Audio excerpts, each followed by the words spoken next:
boy. I don't think we hit record here yet. I did. Oh, you did? Just in case. Yeah, boy, Flavor Flav. That's like one That right there is rap music. The Flavor Flav. Public Enemy. Not just Flavor Flav. Public Enemy.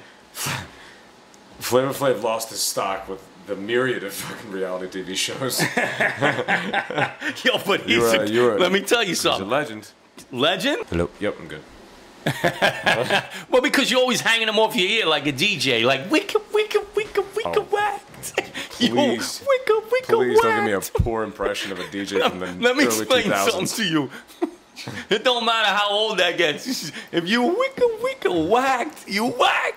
That's why they. Yo, PlayStation 2 is whack. Are you out of your mind? How dare you? I'm telling you, PlayStation 2 is whack. That's the most sold console of all time. At 155 million copies, and that's the fact of the day. For all you people out there. Party people! Knowledge is power. Party people! We're trying to get on the Instagrams and the Facebooks and the whole whatchamacallits now to let everybody know we're live. We live. We're alive. We live. But everything's always live. All right, so we get this thing started the right way. What's up, everybody? It's your boy from Brooklyn, Shannon Ambrosio. Morning, Saturday morning. With my man, as always, Tuna. It's me. It's always me. It's the same guy. What a surprise. What a surprise. Why does he always wear black shirts? I don't know how to coordinate colors. Listen to me. You can never go wrong with a graphic black t-shirt. You could wear it anywhere. Unless you're like, you're incredibly pasty, real pasty, and you have like specifically the top of your head being bald, and none of the sides. That's when the black is too much of a contrast. So then you look like limbs floating through space, which is terrifying. Head and arms. Yeah, you don't want to be that guy. Head and arms. Yeah, but the black t-shirt is very universal. Let me tell you something. You can throw on the suit, black t-shirt, boom, have a nice graphic on the front. Nobody's bothering you. Nobody's mad at you. Listen to me. You throw on a pair of Chuck Taylors and boom, you're right there. You walk in the red carpet. Then you're a guy. What? Then you're a guy going to golf outings a lot. I'm just saying. Sport jacket. I'm not saying. I'm just saying. We need to lose a sport jacket. That's what I'm saying. No, what I'm trying to say is that you could do the black tee in every level of dressing. Oh yeah, it doesn't. You know, it doesn't. There is no one particular. You know, whoever made the first V-neck black tee with like slightly tight arms, they killed. They changed the game because you could take an average. You could take a basic guy. He can go from being like you look sort of like, you know, Kermit the Frog, and then you could take him and just go, oh, all right, you could be like a bouncer's assistant. Get to Sesame Street. So, listen to me, well, you know my history in the fashion business. You know, I was in the fashion industry for many years, and let me tell you something. The T-shirt has come a long way, but when I think about T-shirts, truly, the idea of the T-shirt is so universal because you had in the 50s the white tee, rolled up sleeves. You can't beat that. What? Black motorcycle jacket. Who are you? People had some anybody you want to be. People had some great hair back then, and they had no problem putting diesel in that hair. I'm just saying to gel it up. Hence why I'm growing the hair. That's what I'm saying. I said, "White. This is me growing my hair. I get froey though, but that's okay. I don't grow normal. I go like this. Out. I got you. I have two cowlicks. What are those called? Yeah. And Michael Cera's hair is exactly how my hair grows. Goes out in every direction, and then it looks like it's attached to my head. Like you take it off at night and put it next to you on the nightstand? Yeah. All right. It's bad genes. Yeah, That's why I try to stay bald. Shave my head. But if you let it grow out, it won't look like that forever. Come on now, stop that. We're going to see what happens. It just won't. It won't look like that. I'm 26. You have a lifetime of hair growth. Me, I'm holding on to whatever's left. That's why I'm letting it grow right now. You heard. I got the salt and pepper thing going on. Salt and pepper's here and we're in effect. We got a lot of rap music going on in the mind today. We did. We started off strong. All right, so I'm going to get out a tweet here to let everybody, Instagram, tweet, Facebook thing to let everybody know we on. We on right now. We live on that YouTube TV box. Blind eye. I can't see whether or not there's anybody here. Well, that thing's pretty far. I think there's a few people on already, but I'm not really sure. I'm not. Don't quote me on that. But if you are on, you know, leave us some comments. You know, we can't necessarily read the comments as of right now. When we start to develop the podcast downstairs, you know, fixing up, we're gonna have a studio down there now. Mm-hmm.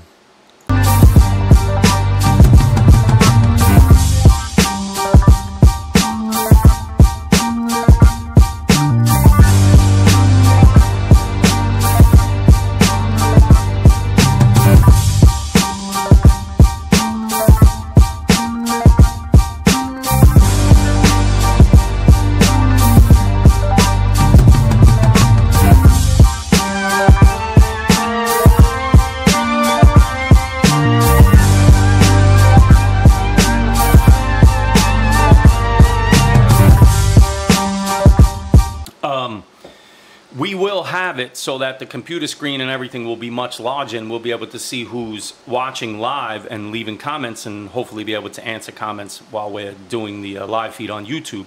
So make sure you're tuning in and leaving comments, and at least leave some comments in the comment section below so that we can read them later on and answer any questions, right?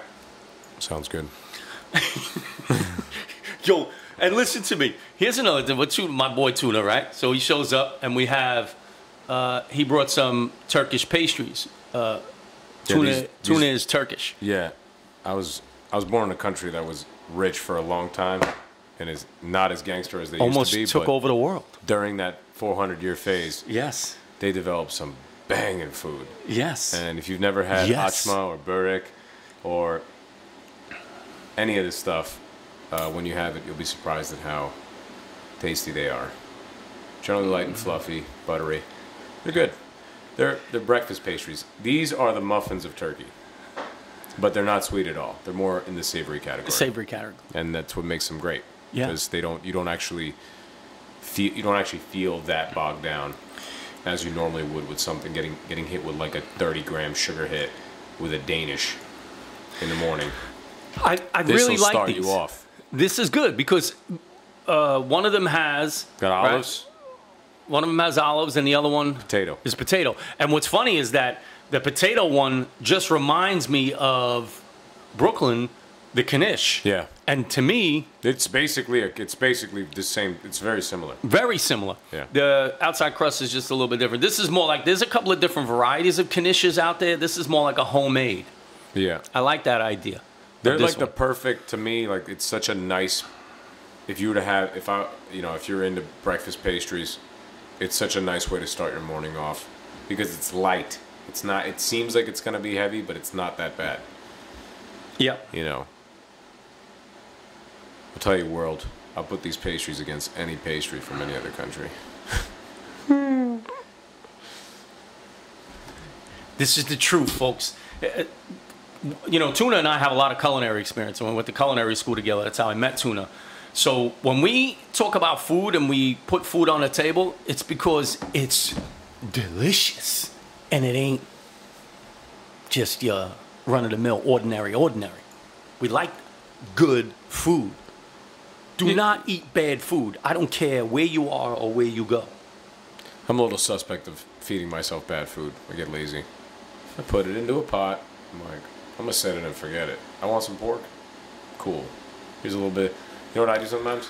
I'll take Dutch oven. I'll take your seasoning. I'll put it in there. You heard that? And I'll rub it, baby.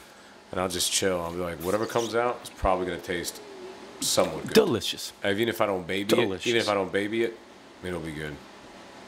Yeah. Yes. But I'm a simple eater. You know, being in a poor immigrant family, we didn't have much. Cheese, bread, maybe an egg or two.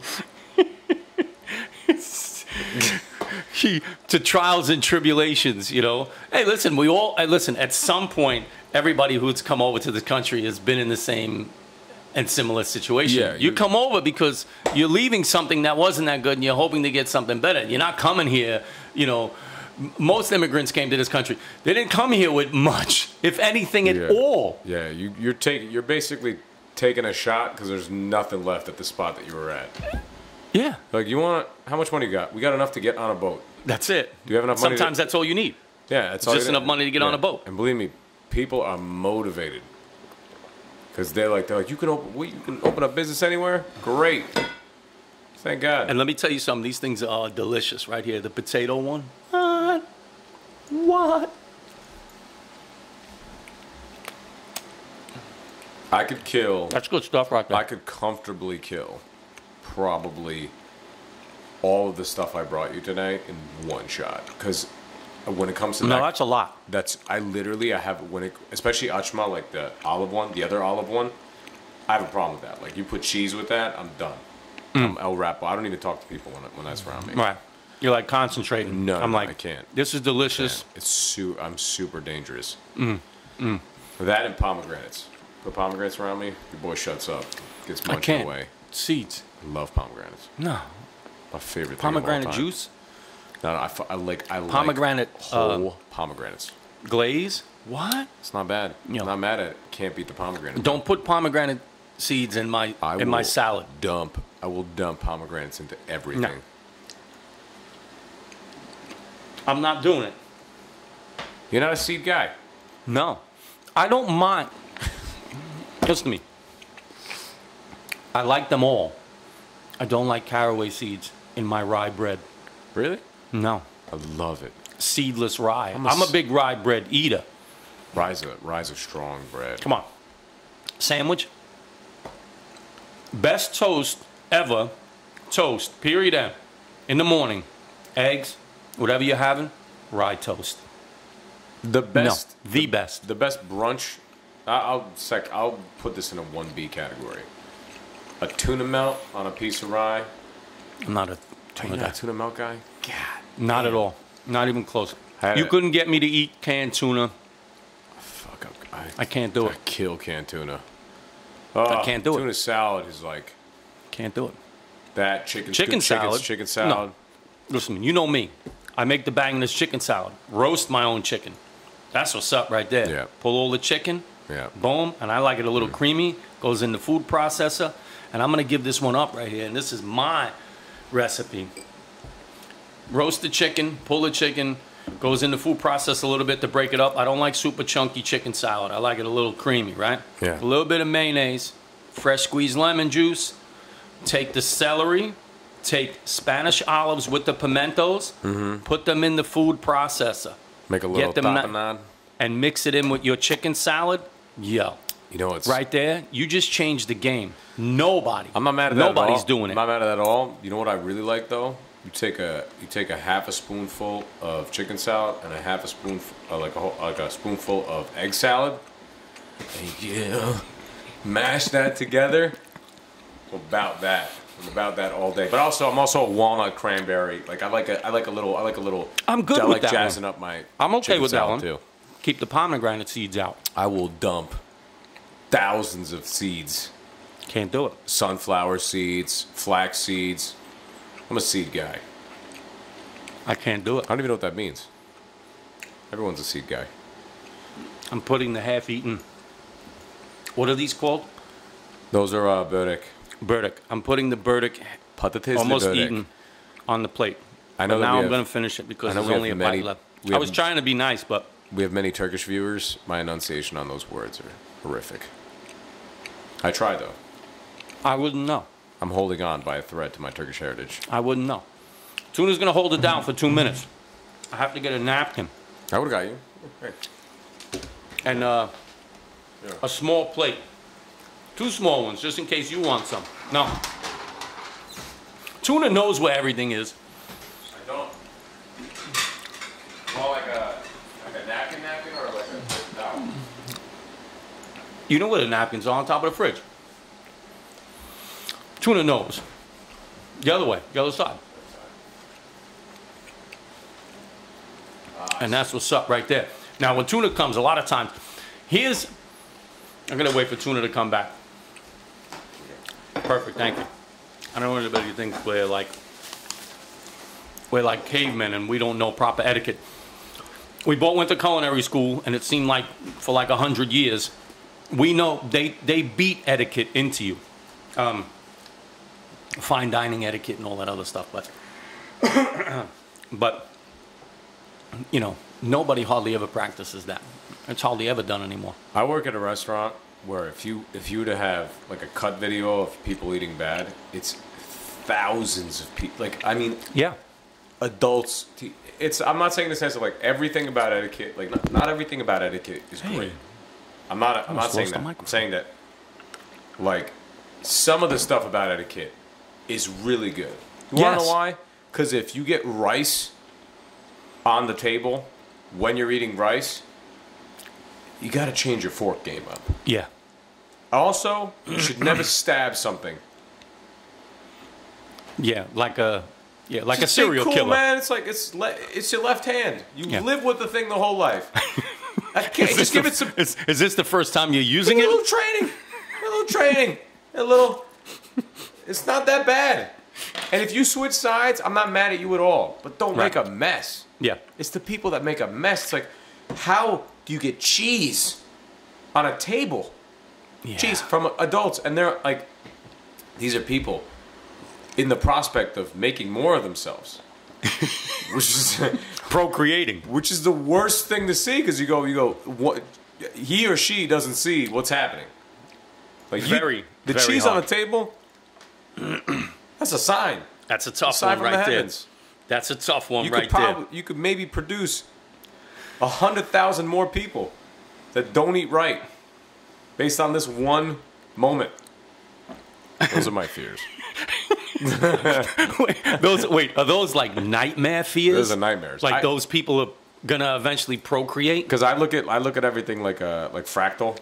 So it's like I have one, and then one meets one, that makes two, and that makes and two may make four, makes 8, and then 16, and it's like and wait, the old Calgon commercial, and so on, and so on, so on. That's a little harsh. It's the most irrational dystopian view of the world. Exactly. You guys all have no agency in your decisions.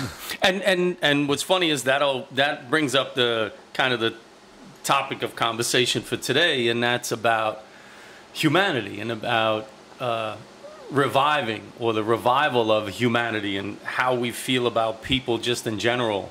You know, and us included, including yourself. You know what I mean? And how you view the world and the people that are in it. You know, are they inherently good? Are they inherently bad? You know, it's very hard. It can become a very blurred vision, I think, after a while. But here's a good tell sign for me right off the bat. Tuna and I are friends, right? So, excuse me. Tuna comes by. And not every time, but always unexpectedly, brings a little something, brings a little nosh. Like he's coming to your house. There is a story behind this. Yes. Bread bringing. Yeah. There is. But it does. Bread bringing means something in the Turkish culture, doesn't it? Yeah, like in my culture, they're one of the things. Like anytime you go to someone's house, like even now, like when I come empty-handed to people's houses, I still have this innate feeling of like, why am I showing up empty-handed? Mm-hmm. And in Turkish culture, and there's a lot of Middle Eastern cultures, and even in America, somewhat too. There's just the act of just like, hey, we're coming over. Yeah. Bring a little, whatever you want to bring. You always try to bring something. Yeah. You know, but it's just a good way to just it's like surprise. Yeah. Breakfast pastries for the next year. It's. In retrospect, it's a human thing to do. It's about restoring this idea that you are appreciative of something or someone or a situation. It's a show of humanity. It's a show of appreciation. You want to let somebody know, like, yo. But these moments happen. These moments happen way too often. But our biology is designed to remember and catalog the evil experiences. And the problem is that we're animals, and we sit there and we go like, we're not. And I'm like, no, you want to know where the lion's at. Yes. You don't want the lion to be like, oh, it's just a lion. Who cares? good feelings don't help generally with procreation. It's the bad ones and horrible experiences that further along the species. So in our we gotta hope at some point we're becoming hunters instead of gatherers. In our really benign lives, sometimes we lose sight of how well we really have it. In Shannon's case, segueing beautifully into this point, is this? Do you see this here? Great thing. Shannon went out of his. Shannon follows a lot of YouTube channels about photography and stuff like that, and because I'm very intrigued. Yeah, so he just made a comment. He's like, you know what, man, thanks a lot for helping me. I was confused about this. You clear up that point, whatever it might be. So watching the idea of this YouTube channel, Film Poets, Matt Harris. Man, I can't say thank you enough. That homeboy hooked it up. He basically sent Shannon this. He demoed this on his show. A DJI RONIN S. And anybody out there who knows anything about photography and what's going on in the photography world right here, this is a really big deal. A really big deal. So, I mean, my love goes out to Matt Harris, who is a photographer and a videographer, and a very good one at that. And that was the reason I was watching his YouTube videos. And I made a comment. I like this page because he has great content, and he's just seems like a very nice person, sharing, we talked about that last time, sharing his knowledge, teaching what he learned. Very, very important. And to me, it restores or revives a feeling for humanity again. Because here's something that this man gifted to me. I mean, literally sent this to me. Somebody gave this to him. He demoed. He was nice enough to pass this on to me. And I mean, with no strings attached, no apprehension, no false pretense. To me, was a restoration of humanity for me, just in that. But lately, that's been happening just a few times. Do you know what I mean? And I think it was a good message for me. I've been in a little bit of a dark place, trying to figure some things out, and then you have these things that happen, such like this right here, and friends reaching out and saying nice things and kind words about me. I've made an impact, I guess, and that's kind of good. So it's restoring my faith in humanity. Yeah, I mean, I think it's just like, you have to, sometimes you get into these lulls where it feels like there's no love coming your way. And it's not necessarily like you deserve any love. It's just a matter of like, hey man, we're all living in the same spot. We all don't have to be that evil.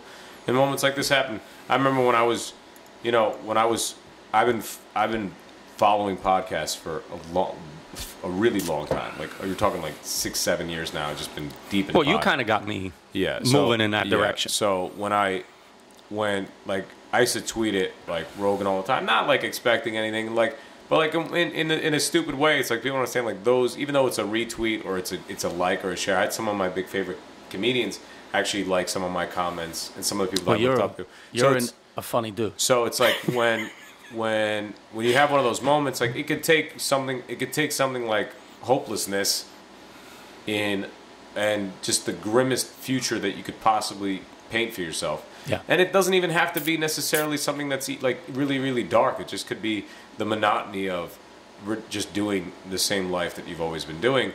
And some of these moments kind of just go like, hey, you know what? These are people too, and they may understand that there is a relationship here, and that's why the viewer now it's like we don't celebrity whatever fame and stuff like that, but the real thing is that we're all in the game together, and the people that are they're kind of like they can give a little love, and that little love might nudge someone in a 1% degree direction to kind of set them in a course to just be like, hey, it is not that bad. I will get out of whatever funk I'm in. It's always, but we get stuck in these funks and we think that it's never going to be. And this is coming from someone who's like progressively just been in a funk ever since I was like 6. So it's like I have these moments where it's like, you accumulate enough of them, you got to sometimes go like, oh, no. It's all right. Yeah, it's just another chapter in the book. It gets tough sometimes. We all have that. I think the real reason is that we're all in a certain area and a certain time and a certain place in our lives where sometimes we feel stuck or whatever the case may be, and then something good happens. And it doesn't have to be, and that's why I say this a lot, it doesn't have to be a monetary value. It doesn't have to be, in this case it was. In this case, somebody sent something nice. So it's a tangible item. Yeah. But for the most part, it's the small things that people do when you're not feeling the best. You know, the message, the reach out, without asking. I think Tuna's going to have a break. And that'll be our first unsponsored break. So who are we unsponsored by this week? We're sponsored by Tashkent Bakery in Patterson. You guys make fine pastries. I'm a fan of yours. But your staff is occasionally not that nice, even though I'm prickish.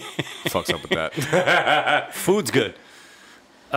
So, you know... No, yeah, I mean, I agree with your point there. I think it's like even fleeting moments of human... Like, big moments like this are super important because they're defining. I mean, out of the blue. And they're great, because they're a healthy surprise.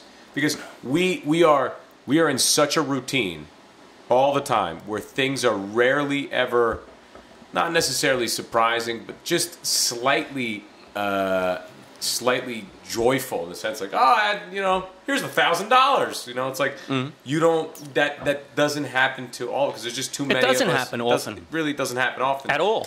But the fleeting ones are the best because it's like if you like sometimes when I go to the supermarket in the morning, you see like an old man or an old lady, and they'll just say like, "Hey, how you doing? Hey, how are you? Great. How are you? Morning. How's everything? Fantastic." And it's like a 2-second conversation, but it's like that moment is great because it's just. It's like, yeah, man, we don't have to be shelled in. Like I used to be a guy. I still am. I still catch myself doing this where I put on my headphones and I live in my little world and I'm just navigating without interacting at all. And that's actually not that good. You should always, anytime you go to a public place or something like that. Even I'm not saying like, hey, how are you, buddy? Just the acknowledgement. Just the nod. How's it going? It could, and it's to everybody. Don't just do it to the guy in like the real prim suit. Like do it to the guy who's like begging you for $1. Hey, have a good day. Like just. Yeah. I think that those are things that we sometimes. Well, my message. I'm always saying to somebody, any chance you get, you give a smile, you're gonna get a smile. There's no two ways about it. You couldn't high fives. Those are good too. Like, you can't discount a good high five. You can't. Right? You can't discount a good high five. And here's the other part. There is no way, wherever you are and wherever you go, the smile is the universal language. They say music is. And I go, yeah, music is. It's a great, when you listen to sound, it does change you emotionally. We all know that. But smile at somebody. And I don't care where you are. You're going to get a smile back. It's not hard. It's hard not to do that back to somebody. It's a fact. It truly is a fact, It's a fact. That to me is the most humane or the most human thing anybody could do to anybody. You know what I mean? And it gets hard sometimes, and sometimes we don't want to. We don't want to smile, and we all know. We all been in those places, right? You don't want to smile. It's what it is. It's like it's so hard to appreciate being alive.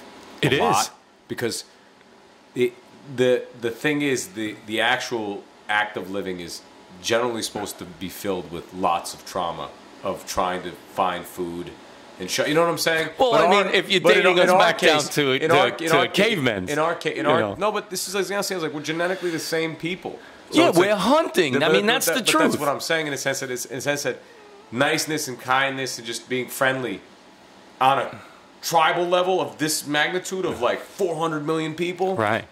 It's not built into the computer. Into our DNA. Yeah, of course. It's not built. So it's like we're built in for like 150 cats and maybe 1 or 2 trickling in once in a while. Right. 400 million. Like you see the news, you're like, oh my God, everything's on fire. It's like no, I think Manhattan just sank. No, it's not on fire. It's just like 5 assholes. That was it. And it's like there's 4. There's still like a good. And isn't that funny? Like you'll hear about that group that's just so irate and so bad and so, you know, mischievous and all that stuff, and then we never think about the grand scope of it, of like how many people are really here on this planet, right? So like I think this a lot, is that not everybody can be that bad. No, but not it's like, everybody. On your day to day, there is most of us don't see the marauding, pillaging, evil people that are around us, right? Most of us, we seriously don't. Because we don't deal with, we don't, you know, interact with that many people.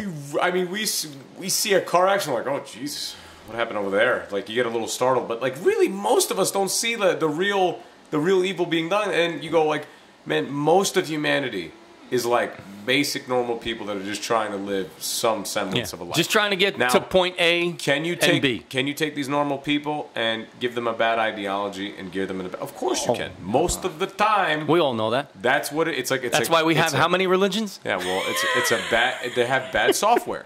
Bad software. So, you know, that's why it's like, for me, it's like when people kind of have this grim hope, like, I'm going to move to Canada. It's like, this... assholes in Canada. No matter where you go, come on, we all know that. Just because you want to leave this spot, doesn't mean that's like, oh, I'm gonna go to this magic place, Greenland. Everybody's nice. Everybody's like, sweetie. It's like, no. Let's all go to Holland. Yeah, everybody's so adorable there. And wear wooden shoes. There's not one guy just smacking babies. Of course there are. We all go to Holland and wear wooden shoes. How uncomfortable. Do you think there wasn't people who were just irate and upset about that whole situation? Who came up with those wooden shoes? There was mad people there. There's guys out all over the planet that are just crazy. There's people that are crazy all over the place. All you can hope for is that you get into a nice spot. Hey, what are you doing there? I know, bro. Mess with me. You get into a nice spot. There's some cool people around you, and maybe in your lifetime you avoid being a statistic on like death by gum or something like that. You know what I'm saying? Like you choked on a Wrigley spearmint gum. Ate a wire. Something that, you know, as long as that, and then you're good. Yeah. But you know, and for the problem is that we're also like we're dealing with there's a great line. It's like we're dealing with the momentum of the past of humanity, and that's the problem. Is that people wake up, they go, everything must be great. Yeah. It's like no. Like, oh, we don't have to go get water from a well anymore. We lost like 70 million people. Yeah. 70 years ago. Yeah. Via mistake, you know, like I can't. The world's military history is a great thing of like telling like we are a violent species. But the whole of humanity. Oh, we have never. So here's a thought. Here's food for thought, right? Since we know the recorded time of man, we have never not. Man and women have never not been at war with somebody or at some time. That's what I'm saying is that if you wake up, if you like everything's, if we just all we're nice to each other, you gotta understand people are smart. Niceness is a trait you can easily develop. It's pretty easy to just behave nicely. That's it. You ever seen nice guy? You know this better than anybody. But that's such a bad cliche. It's such a bad saying. Nice people finish last. But it makes to me that just doesn't make any sense at all. It's to me like for me it's like if you're trying to live in the ideal, we're like we have the mailman and everything's gonna work out perfectly. Everybody's smiling and waving and this. Like you gotta understand, the utopia. Pleasantville makes no sense. People just don't behave that way. Yeah. You can wish it so, but it will not be true because it's just not how the things are. This is the unfortunate reality of what we live in. That's why me and you are so. That's why we have to be like kind of like, man. You have to recognize it when you see it, though. That's the thing. Cool. I get to live this life because just 2,000 miles over, you are in a position that's 1,000 years behind. Yeah. So, and that's a scary proposition because that's a flip of a coin. Yeah.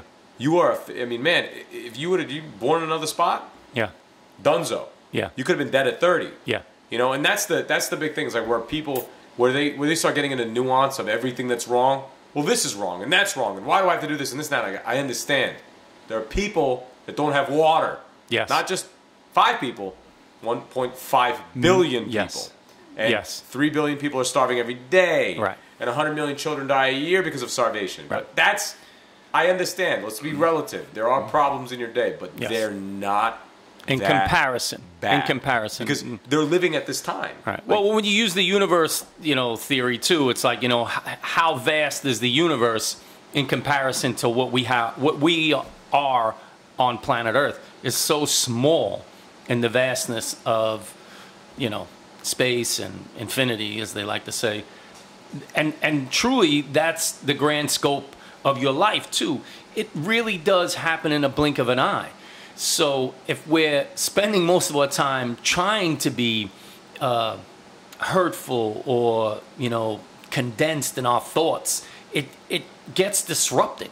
Because that's all you do. That's all you do is focus on that idea of I'm so funneled to where I want to go and what I want to do. I'm not seeing anything about humanity. I'm not seeing anything about the world. I'm not seeing anything about other cultures, other people. I'm funneled. I'm funneled. We have to get that deep breath moment every once in a while where we get to snap back and go, yeah, it's possible. It's possible for people to feel. It's possible for people to feel good. It's possible for good people to do good things and get noticed. It doesn't happen often, but when it does, we have to be able to recognize it. I think that it's like the act of things just going right. I get into my car this morning.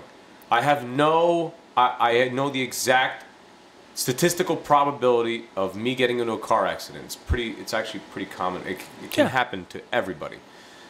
But I should never have the I should be inherently, like, every time I drive to a location and I make it there safe, thank you, I'm alive. But in a sense is that all the things that go right on a day-to-day is a tremendous thing. Like, people don't understand, like, someone's going to work, they make a left turn. Boom! Like, this is how flimsy this thing is. And things going right is, like, really, really, really great. Like, leaving the little things that go right. Yeah. The water's on. The electricity works. Hey, we have hot water. Great, my water went out the other day. I was like, mother! I just went to the gym. Jesus! I just came home from the gym. Man, every part of me got sweat dripping in places that I didn't even think it was possible. I have work in an hour and a half, and I'm like calling, I'm like, dude, I don't have any water pressure. I'll be back on in 30 minutes. Okay. All right. Like that person just went in and reached in and took your heart out. 30 minutes? My balls are glued to my leg. I got this one bead of sweat that just dripped down the crack of my head. Let me just sit in this soup. Thanks. My body feels like beef stew. Thank you. Thank you so much. Oh, okay. 9 to 5. All right. Right? But you know what's funny? We think about that situation and we're like, oh my goodness, what am I going to do? But think about the person that just got called from whatever they were doing, and now is like you're talking about disruption, their whole day has just been disrupted because something happened where you live, and now that water's got to get back on. In order to make you right, isn't that funny? In order to make you right, somebody else got to be on the other side of that. Yeah, I mean, but it's just like what I'm saying is like. And when you go out, and that's the humanity of it. So the idea is that person didn't say, nah, I'm not doing that. They go and they do it. Whether it's for their job or whether it's for the idea that that they're like, oh, I want to make sure that it's working. For whatever reason it is. Then taking that moment and going, that was nice. That was it. That's what I said. Whether it's a job or whether it's something you do just because you want to do it, there has to be an idea of you're doing it for the whole picture, the whole idea of what you're doing it. Yeah, I think it gets. It restores things. I think it just gets. to me, it's just like I like it to look at it as like it's like every day that I wake up and a meteor didn't land on my forehead, I am thankful to not be. I don't want to be a statistic in 2020, where it's like you're like this just in a 5-inch meteorite pierced a man's head while he was walking to get a pound cake. I don't want to die via pound, like, you know, I don't want to die in one of those moments. So it's like if I make it to the if you were eating the pound cake, would it be okay? Either way, that's what I'm saying. It's like, as long as those moments are not happening, yeah. I'm pretty thankful. Yeah. Pretty happy. I agree with that 100%. I really like the idea. I like the idea of people doing, you know, wonderful things at no apparent time or reason for it. That to me is the show of being human. What it's like to be humane again, what humanity really is. When somebody does something for you without you knowing, that's just good. That's just inherently good. Not for any monetary reason, not for any need for something from somebody, you know. People just doing acts of kindness randomly at any given time. Matt Harris, you know, like those are the unexpected moments where I get taken back and I go, oh, all right. Yeah, we all understand that we're here together, no matter what. No, but we all understand. But that's what I'm saying. It's like those moments should be big, poignant moments. Yeah. Because like they shouldn't be taken lightly. All the other things have worked out correctly. These are the ones where they go. These are the unexpected moments that are incredible kindness. I had recently someone just say, "Hey, do you want to come by my shop? Maybe you want to learn some things." And that was really important to me because I was like, "Hey, you know, I'm still a young guy. I want to just for someone to just even have me in their thoughts and just say, "Hey, do you want to come by? Maybe we might be able to work together." Just to think about you. Just to think about that. I was like, I even appreciate the offer. You know, like life is like 78% trauma. 21%. That's a pretty precise statistic right there. 21% shitting. Yeah. You know, it's funny. Jordan Peterson does the statistical thing a lot, and he comes up with those numbers, and you're not far off. You know, my thing is, I mean, I'm just saying. I'm saying in a sense of like, if I was to look at my life, which is a fairly comfortable, reasonable life, I've had some crazy, and young, might I add, yeah, crazy moments in the beginning. You've had crazy moments, but our lives have settled down. As much as settled down in the last 10 for you in the last 10 or 15 years, for me in the last like 3 or 4, but most of the game is a lot of suffering, and it's done at about 1,000,000 miles an hour. So the whole time you're like 6th gear, just flooring it, and all of it's suffering, and then in the there's like moments of like, oh, that was fun, that was cool, that was great, I think that was fun. It's like that's the whole thing. When you have moments like that, you have to make sure you're like remember that shit because it's important. It's gonna help you. Pay it forward. Whenever somebody does a random act of kindness to you, you do a random act of kindness for somebody else, and that's a good message. I really like the idea. You know, trying to create a ripple effect. Who knows how far it will go? You know, that's just a great thing to do. We find it hard nowadays to do that because we think that everybody has their own reason for why they're doing things. And for the most part, to be honest, a lot of people do. A lot of people have that idea that they're doing something because they're looking for something in return, or you can net them something better than what they have, which is, and everybody out there, that's a shitty way to be. Period, end. I would say yes, but it's also in a sense of like it's unfortunate is that the give and take game is being played on almost every position. It's like, oh yeah, as long as you have the wherewithal to be like, this is my line that I guess my hard line that I draw is like, I would never say that in real life, but I draw a hard line on that point. You got a hard line? You know, I think it's in a sense of like you could play the game of give and take, but you could also have the understanding of like just being generally appreciative. Yeah. And not being in a sense of like man, I'm gonna manipulate here, and then I'm gonna get this. And I'm gonna have the upper hand. Or you could just go, man, if I have this, I'll be in a better position to maybe do some better things moving forward. Go out of your way every once in a while, say thank you. And for me, it's everybody that's in line. You know what I mean? Like,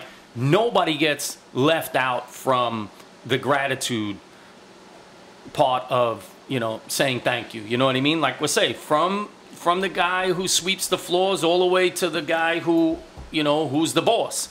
They all should get the same greeting. They should all get the same heartfelt feeling of your appreciation towards what they do, and how it impacts everybody you.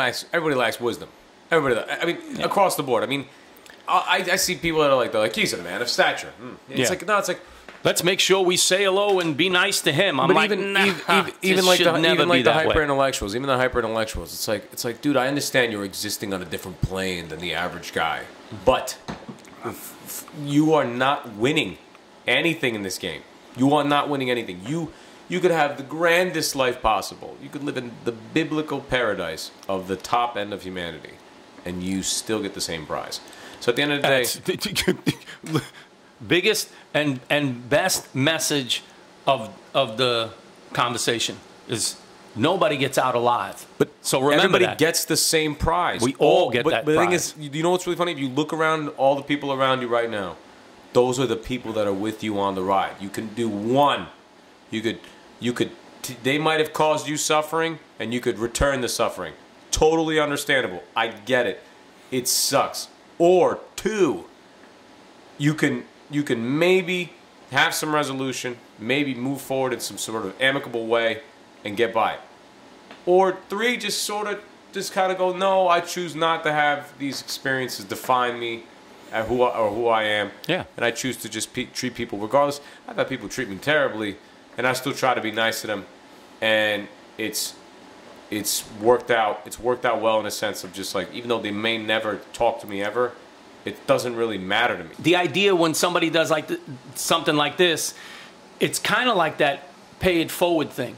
I've had enough impact on other people that somebody really, I guess, understood what I was giving to them. It was heartfelt. It was meant truly from me. Like, I didn't do it for any other reason except for just to want to do that. Yeah. I think it's like, you know, I'm in the same category, and I think that there's like there are certain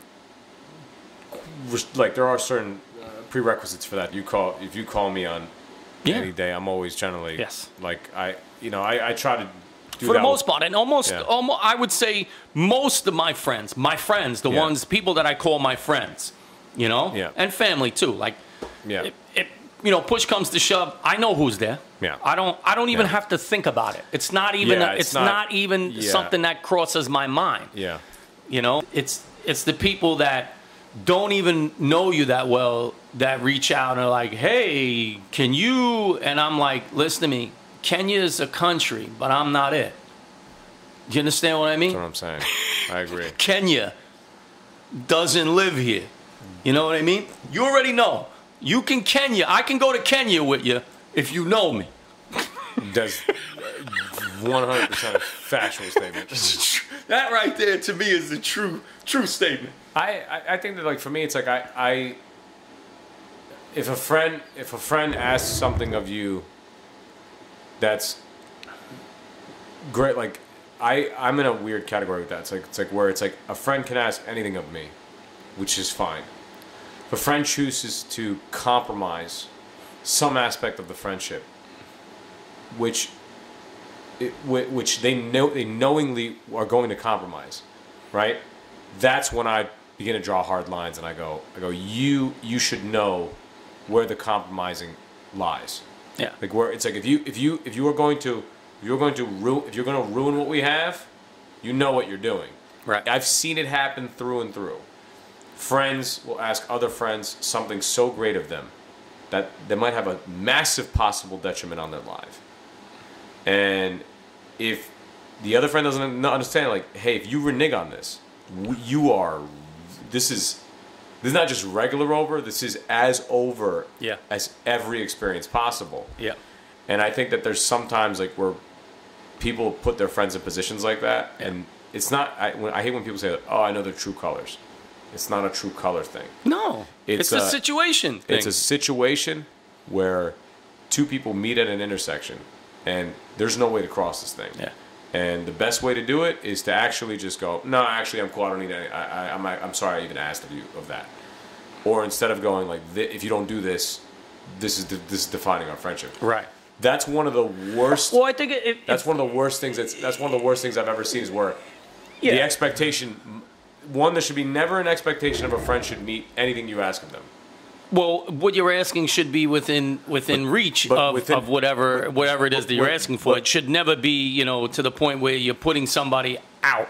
That right there is no good. I'm saying in a sense that if you ask something of someone close to you, even if it's something benign, if they can't fulfill it, there should be not a sort of a right. If it's an ultimatum idea, hey, we're gonna stay friends if you do this for me. This is the no, that's not the problem. This is the problem. So it's like if you set something of a need great, with a person, like, there's no way I could do that. There's just not a possibility. You can't ever go to that person and go that we're not friends anymore because that's an ultimatum. We already know, listen to me, we already know what the outcome is going to be, is because that's the reason why somebody has an ultimatum. They already know what the answer is. They're not giving you the ultimatum because they want the goodness out of that. They're giving you the ultimatum because they already know that the relationship is probably to begin with. And then the second part of that is, the flip side is, if somebody offers help, if somebody's offering you help, accept the help. That's number one. But you shouldn't offer. Here's the other side of that. You shouldn't offer if you can't do it, or you're not willing to, or don't want to. That's such a horrible thing. Like, I see it a lot. Like, people are like, hey, if you need a hand, or hey, if you ever, if you're around the area and you want to stop by or whatever, give a call, whatever it is, and you do that because that person, you think genuinely that person has the goodness in their heart to want to do something for somebody. So then you oblige. You basically move forward with that. So, oh, sure. Oh, yes, of course. And then you do those things, and then people are like, oh, I didn't think you'd really take me up on that offer. I'm like, well, shit, keep your mouth shut. Don't say none. Move on, move along, That person is going to get by and survive no matter what anyway. You know what I mean? So that's the other side of that. The offering side, and then the part of, you should never go to somebody and be so rigorous as to like, this is the way it is, and if it's not that way, then it's the other way. And I go, okay, that's fine too, But that's a decision we all make.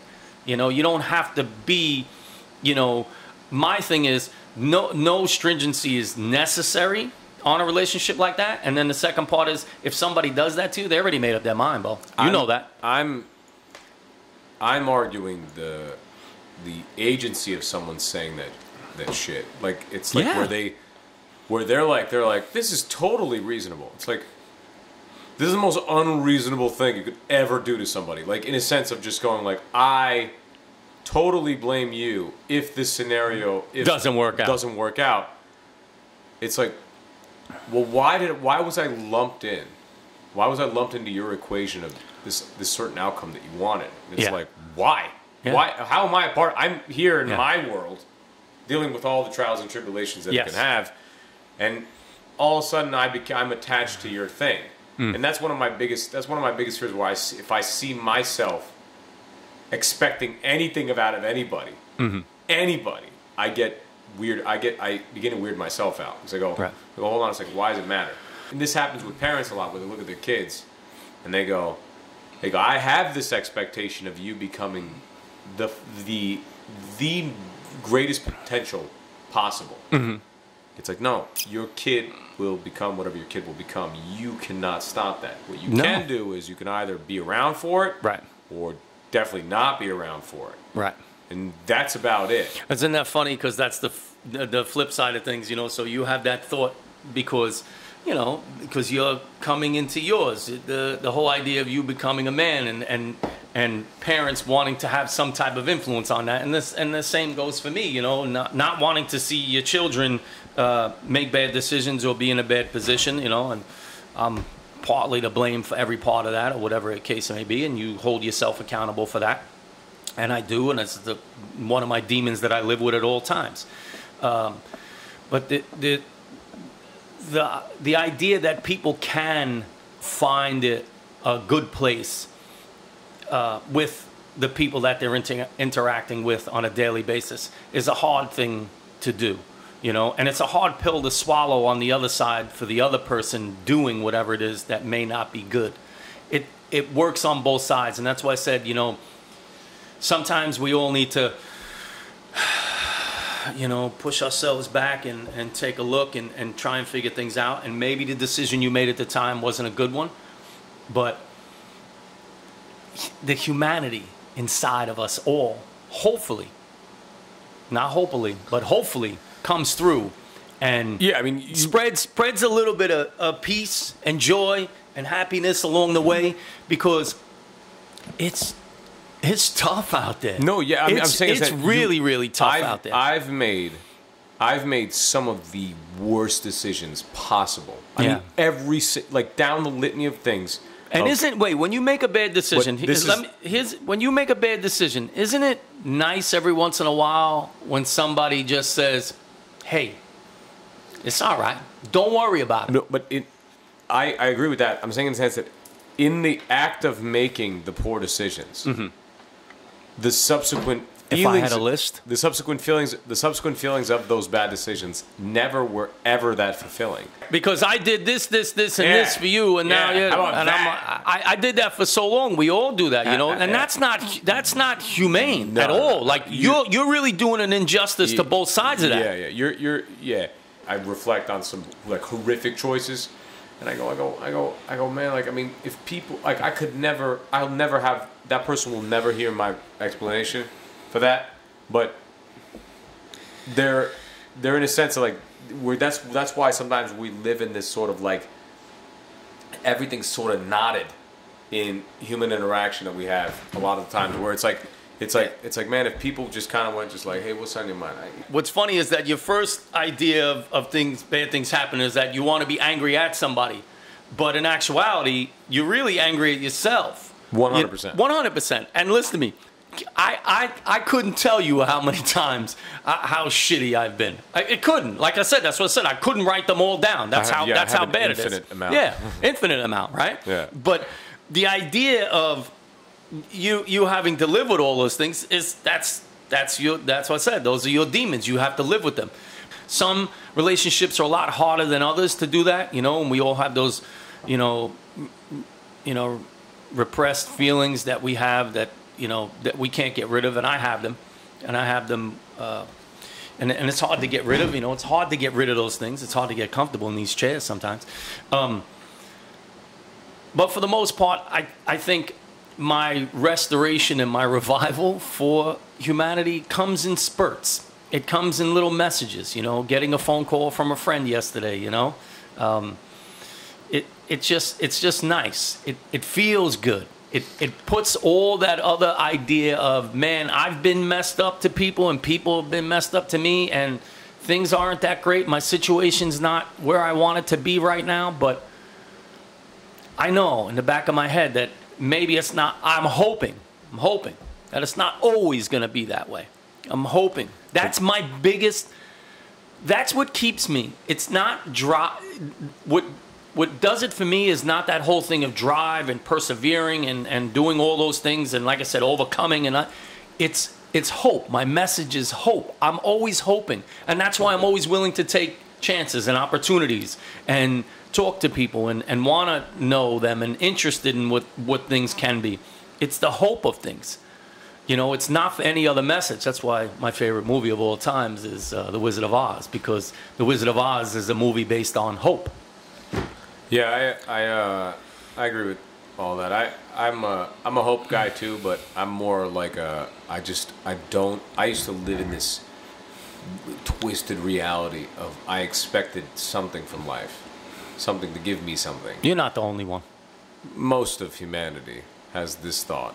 And what I boil it down to is that I will have no expectation of any given outcome of whatever it might be. I might live my entire life, and it could just be serving enchiladas, whatever it might be. But I will not actively try to look at life and go, you owe me something. There's nothing. I don't owe life anything, and life doesn't owe me anything. All we do is we're in the game together, and if we're all being cool and rational, and you know, and I tell people, I'm like, that luck favors the prepared line is one of the great things, because that's for everything.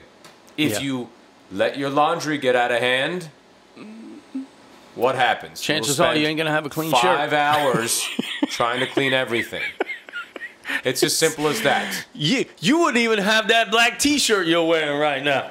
This black T-shirt's so old. And what's funny is that, you know, I'm wearing the Muhammad Ali shirt today, you know, which to me was, you know, he was trying to represent.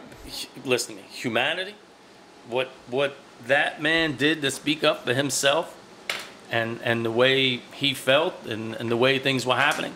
Come on now, you can't ever discount that fact. Yeah. Never. Balls. You could never take that away from somebody like that. Yeah. You know, I really admire that. It's a great trait to have. Those are the people that inspire us to be, like, you gotta say, like role models is like a bullshit thing, and like you should really, like, if you look up to somebody, you shouldn't really look up to them as like a deity. You know, you should look at someone as an example of a human being, and you go, that might be a way to. It might not be exactly the way that I live, but that might be a way to just kind of emulate, mimic some of that stuff that they're doing, because it might actually give you a little bit of strength in the trauma that you're going to experience in the totality of your life. I would look up to like movie stars and big time music, but a lot of people do that. In honesty, like, and a lot of people do. I'm saying in the sense of, like, from my case, where it's like I had to change it to people that were like, that really went through the mental ringer. The worst scenarios possible, in the most amount of mental trauma. I don't care what anybody says. I'm like, I get it. The singers and the actor they go through, it's cool. But if you look, like, well, to me, that's where music comes from. It comes from you know, hurt and pain. It does, but I don't want to look at soul.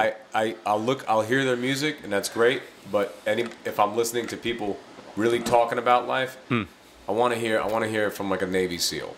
I want to hear from someone who's really been grinded down and chipped away at, you know, and they have no stake in the game, and they don't give a shit what. That's why guys like Joey Diaz are really important, because I've listened to all of Joey's stories, and that's a guy who's been through, like, I mean, massive waves of pain, and the guy that came out of it was like, look, man, I don't give a shit about the comedy business. I don't give a shit about the entertainment business. This is what I do. You either like it or you don't. Cool. Yeah. And, like, I want to know about the guy who did 3 tours. Thank you. I'd agree with that 100%. I want to hear what because I agree. He has the peak is the nothing else matters thing. He has that, because in those moments where you're in a tank and there's a swarm of people coming. Yeah. And that guy's like, look, I don't know what happened, don't know how I did it, but I'm here. Somehow we're alive. Yeah. We made it. Yeah. I'll listen to that guy. Give me a nugget of advice. Yeah. Thank you. I think everybody has a message in whatever it is that they're doing. I think at that point when you're worried about buying 7 houses, you know, that's a distortion from. Yeah, but people look at it like, Kylie Jenner's she's my queen. Whatever she says. Yeah, we have doesn't she have like a Kickstarter going, so she, like, people are giving her money so she could be the youngest billionaire ever? This is one of the worst things I've ever seen in my life. We have STEM programs out there that could use some more money. The people are putting together money to make Kylie Jenner the youngest billionaire. For what? I don't know. I don't know what that message is. I don't even know what that means. Sure. You have $900 million. You could buy everything. You could buy everything tenfold. You could buy jets tenfold. You could buy anything you want. You could buy whole countries. Let me ask you a question. Do you think she's paying it forward? No, you know what's gonna happen with her? Everybody knows what's gonna happen. Wait until I can't wait because I'm gonna see it play out. She's near my age. It's gonna be fantastic. It's gonna be 46, 47 years old. Oh, I shaved my head. I started dating a singer. I got 4 kids. Now you're in Vegas. Guess what? Hey, you're making $10 million a hit. Thank you, Britney Spears. I'll see you later. I'm just curious because Kevin Federline? I don't know. Screw you. I don't know what that message means. I'm not in that age bracket. It's not hard. Not an age bracket. I know, but it's just hard. Hold on one second. It's hard for me to have a concept as to some people, just people in general, giving money to somebody just for a reason of status. And isn't that like the biggest? We've had this movement our entire lives of this stature of people, like the wealth, the enormous, grandeur of what people think they are, and oppressing, everybody and down with the man and this, that, and the other thing. And meanwhile, this is the generation that has had that most the biggest movement on that, the 1% movement, the whole thing, down to Wall Street. And now all of a sudden, these same people are giving money to somebody for them to be that person. I don't get it. It's kind of weird. Even if you give a pence, you give a 15th of a penny to that lady to become a billionaire, you are the someone who should be thrown into the sun. and the sun is pretty hot. Catapulted pretty hot into the sun. And that was our last unsponsored commercial. So who we sponsored? Oh, so we have an unsponsored commercial. Our unsponsored commercial today is for Film Poets on YouTube. Matt Harris, the gentleman who sent me this. Big shout out, brother, man. Big shout out, man. I can't even say thank you enough, right? That was a wonderful, wonderful thing he did. And that's what our topic was about today was, the revival of humanity, because I thought it was gone. Yeah, I mean, I generally, classical nihilist. You know what I'm saying? The whole world's going to end. Don't care. Eventually. Okay, thanks. I'll see you later. Yeah. Oh, is that a sun about to explode? Cool. I'll see you later. I'm going to evaporate into nothingness. So listen to me, folks. Today, it was humanly possible to have humanity in the forefront in my mind because of what happened with Matt and the Film Poets. Thank you very much. But also from the nice messages and the kind words that I received over the last week or two from people who I've had some kind of impact on in their lives. I just can't say thank you enough, A lot of people have done the same for me, and I mention that a lot, my mentors. And to me, that's everything. If you have a moment, say hello to somebody. And like I always say, you give a smile, you're going to get a smile. There's no two ways about it. Be a human being first before anything else, and you'll see. It'll be okay, right? Yeah, generally how it works out. All right, everybody. That's it for today. Another great discussion. Now, our topic today was the revival of humanity. We know it exists. We know it's there. We just have to, we all have to just put a little effort forward to make it happen. What do you think, Toon? Sounds pretty good. Not a bad thing, right? I agree. So listen to me. Give a smile, you're going to get a smile. Give a bunch of them out there. They're free. They don't cost nothing. Reach out, say hello, do something nice. An unpretentious idea of being good and being okay to everybody is a good message. It's a good message. What do you think, Tuna? Sounds pretty good to me. Yeah, yeah. I agree. If you want to hear a discussion and you think we should be talking about something, let us know, right? Leave a comment. And hit the subscribe button. Like the podcast. And since Tuna always says he's the... There'll be a convenient subscribe logo right here. Somewhere in that vicinity over in that section. If I open hand, it doesn't look that well. If you do it the other way. Go across. Yeah. That's it, folks.